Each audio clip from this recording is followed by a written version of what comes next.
Dalam upaya mewujudkan keseimbangan dan keharmonisan pembangunan antar wilayah di Bali, keberadaan infrastruktur darat yang terintegrasi menjadi kunci. Gubernur Bali periode 2018 hingga 2023, Wayan Koster, mengambil langkah signifikan dengan meluncurkan kebijakan pembangunan jalan tol Mengwi Gilimanuk, yang dikenal dengan nama Tol Jagat Kerti Bali.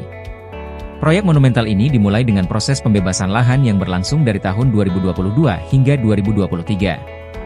Tol Jagat Kerti Bali menjanjikan berbagai manfaat bagi masyarakat dan perekonomian daerah. Salah satu keuntungan paling mencolok adalah pemangkasan waktu tempuh perjalanan, yang sebelumnya memakan waktu antara 4 hingga 6 jam, kini dapat dipersingkat menjadi hanya 1,5 hingga 2 jam.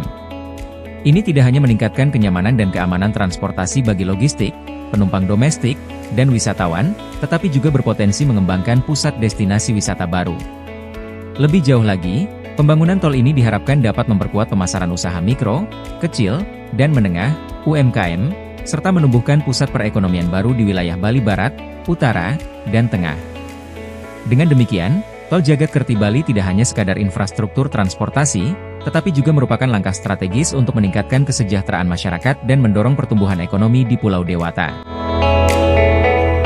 Kami sangat mengapresiasi dari rencana pembangunan Jalan Tol Jagat Kerti ini yang menghubungkan Gilimanuk Mengwitani. Yang pertama adalah mampu memecahkan kemacetan lalu lintas dan mengurangi waktu tempuh. Yang kedua adalah untuk mendistribusikan pembangunan. Jadi supaya pembangunan tidak menumpuk hanya di Bali Selatan saja, tetapi juga terdistribusi merata ke Bali bagian barat. Di Bali Barat juga Astungkara bisa berjalan pembangunan jalan tol Gilimanuk Mengwi. Kalau ini sudah berjalan, Astungkara itu juga akan memberi dampak pada pertumbuhan ekonomi di kawasan Bali Barat.